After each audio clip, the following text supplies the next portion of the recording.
Hello beer and brew fans, and welcome to Something About Beer.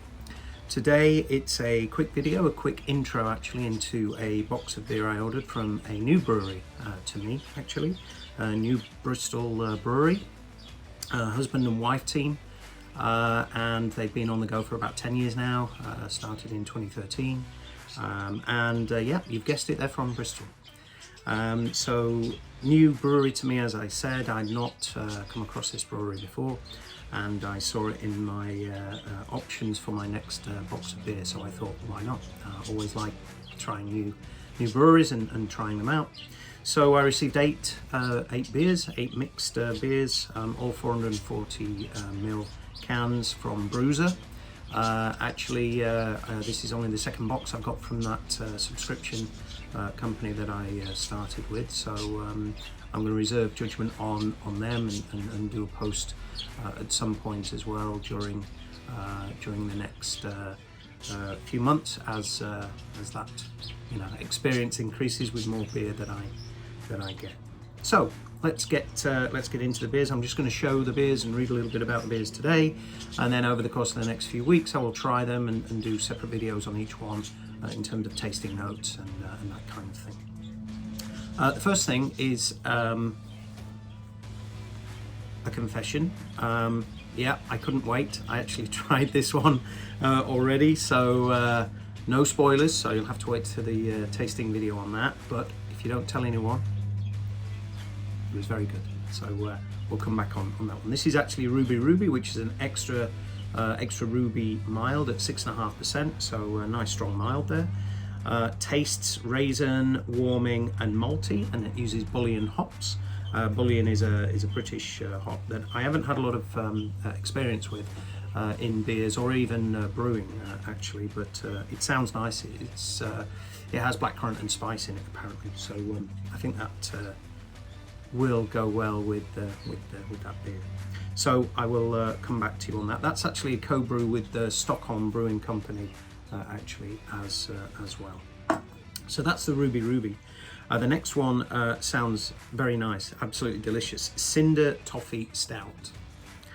So this one here includes blow torched honeycomb, which sounds right up my street actually. It's a 4% beer, so obviously fairly sessionable. And the taste on this apparently is honeycomb, coffee, and chocolate. Again, right up my street. That sounds pretty good. And they used East Kent Golding hops, so pretty British in regards to that. So yeah, very much looking forward to that. There's some oats in there and wheat as well, so looking forward to giving that one a try. So the next one is a Bristol Lager, ultra pale lager, and this one clocks in at 4.6%. So again, fairly sessionable, nothing too crazy. They don't talk a lot about the actual ingredients here. The only thing they talk about is the hops, and it's Saaz hops, which is actually one of my most favourite noble hops. Actually, very nice indeed. I like the flavour that Saaz hops brings, so very much looking forward to that. Ultra pale, so I guess that's going to be pretty light in terms of colour. Now the next one is the Joy of Sesh. Play on words there, like that. The Joy of Sesh. You'll see here that we have a bit of damage, and this was received this way. So I've sent Bruiser a message on this, and only today actually. So I'm waiting for them to come back to me. Pretty sure they'll put this one right. This is actually a session IPA, 4.2%, and the taste is very sessionable apparently. And the hops used are citrus, mosaic, and amarillo. Three of my favourite hops, three of my favourite American hops. Pretty classic in terms of IPAs, so I'm pretty sure that's going to be okay. The can is a little bit squishy, so I guess we've got a bit of a leak in there, so the beer may be ruined, but I'm going to open it anyway and give it a go and see what that's like. Now the next one is a style that is not my complete favourite, although I do like to try sours now and again, as long as they're not too face melting. I do enjoy a sour now and again. This one is a passion fruit and peach ice cream waffle cone sour, and that all sounds very very nice indeed, and it's 6%, so getting up there a little bit. So hopefully we'll see some of that alcohol warmth come through as well. I expect it to be dry and obviously fairly tart as well, but let's have a look at what it says here. So taste is summer love, whatever summer love tastes like, I'm not quite sure.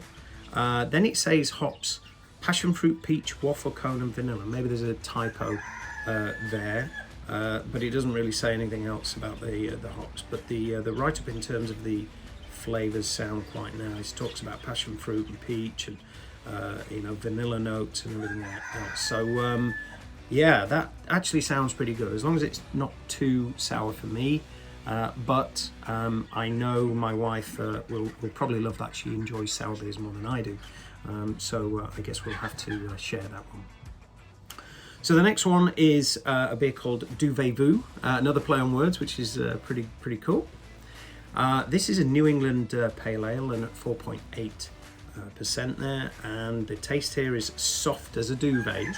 Okay, fair enough. Hops, Simcoe, Amarillo and Idaho 7. Again, pretty classic American hops. Yeah, very much looking forward to that one. I do like a good New England pale actually, so yeah, much that one I might have to drink after this video actually. It's that kind of day. So what do we got next? We have now Summer Crush, which is a Galaxy Hop Session IPA. That one is a 4% beer. So Galaxy, again, one of my favourite hops, one of the most expensive hops from a homebrew perspective that I found, at least recently. Very, very expensive by Galaxy at the minute. But there's Galaxy hop and also Mosaic, so a good mix there of Australian and US classic hops. That combination should be pretty good. The taste is tropical fruit candy. So again, sounds pretty good. I might have to have that one as well this evening, so let's see. And finally, we have one beer here called a Common Alfred Delta. It's actually a double IPA. I didn't see that. It's 8.5%. It looks as though it's a co-brew with Alpha Delta and Bathhaus.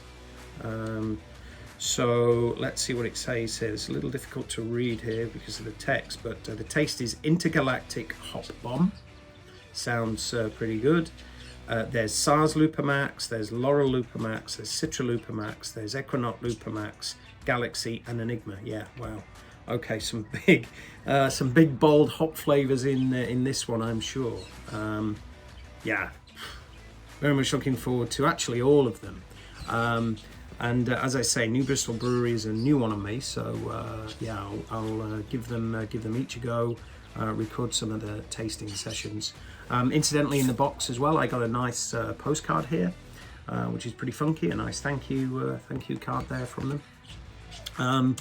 Yeah, I look forward to drinking these, putting some videos up on the tasting notes, etc. In the next few weeks. If you like what we're doing here at Something About Beer, please subscribe. It really does help the channel out a lot. And don't forget to ring that bell so that you're alerted to the new content we're putting out.